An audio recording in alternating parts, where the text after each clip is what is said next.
الحديث الذي بعده وهو صحيح أيضا قال: وعن عبد الله بن الشخير رضي الله عنه قال: أتيت النبي صلى الله عليه وسلم، لعلي ما قلت في الحديث السابق رواه مسلم، حديث أبي هريرة الذي يقول فيه قال الرسول صلى الله عليه وسلم: يقول العبد مالي مالي، وإنما له من ماله ثلاث: ما أكل فأفنى، أو لبس فأبلى، أو أعطى فأقنى، وما سوى ذلك فهو ذاهب وتاركه للناس. رواه مسلم. الحديث الذي بعده عن عبد الله بن الشخير رضي الله عنه قال: أتيت النبي صلى الله عليه وسلم وهو يقرأ: ألهاكم التكاثر. قال عليه الصلاة والسلام: يقول ابن آدم مالي مالي، وهل لك يا ابن آدم من مالك إلا ما أكلت فأفنيت، أو لبست فأبليت، أو تصدقت فأمضيت. هذا أيضا بمعنى الحديث الذي قبله، وإن اختلفت بعض ألفاظه.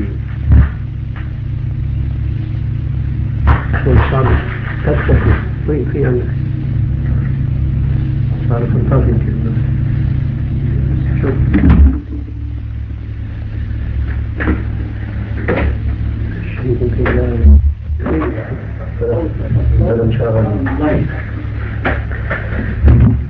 هذا الحديث رواه مسلم والترمذي والنسائي.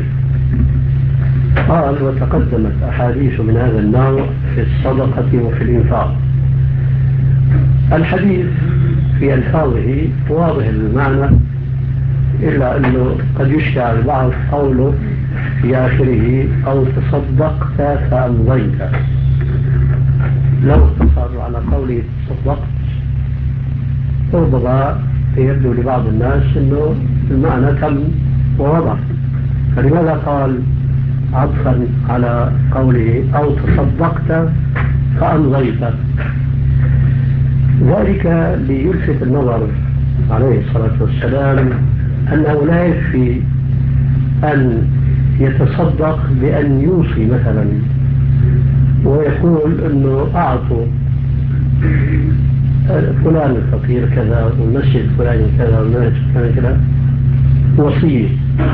وإنما الرسول عليه السلام يلفت النظر إلى أن الصدقة المقطوع بفائدتها للمتصدق هي التي يمضيها، يعني ينفذها في حياته، لأنه لا يدري ماذا يحدث فيما لو وصى بها أن تصرف من بعد وفاته. ولعل الرسول عليه الصلاة والسلام في هذه الكلمة أي فأمضيت يشير إلى حديث صحيح في البخاري لا يحضرني الآن لفظه، وإنما معناه أن الرجل الشحيح البخيل هو الذي إذا حضره الموت أوصى وقال: أعطوا لفلان كذا ولفلان كذا ولفلان كذا. فيقول الرسول عليه السلام: وقد كان هذا لفلان فلان، يعني أنت لم تعد تملك شيئا، لأنه تودع الدنيا إلى الآخرة، فهذا المال سيبقى للناس من بعدك. فهلا كان هذا قبل هذا؟ أي هلا نفذت وتصدقت وأنت قوي تأمل الغنى وتخشى الفقر؟ هذا من تمام الفاظ الحديث الذي لا يعذرني الآن.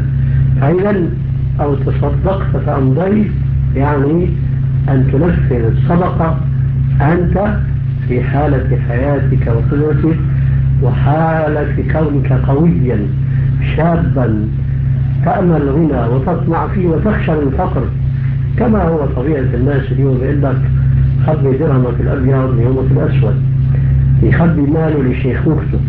فالشاب لما بيجمع المال بيفكر في مستقبل حياته، فإذا هو حريص على أن يتمسك بهذا المال.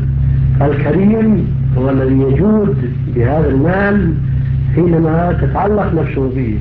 أما لما بيصبح على حافة قبره وبيقعد بقى يتكرم ويقول البيت الثاني كذا والبيت الثاني كذا، هذا هو الشحيح وليس هو الكريم.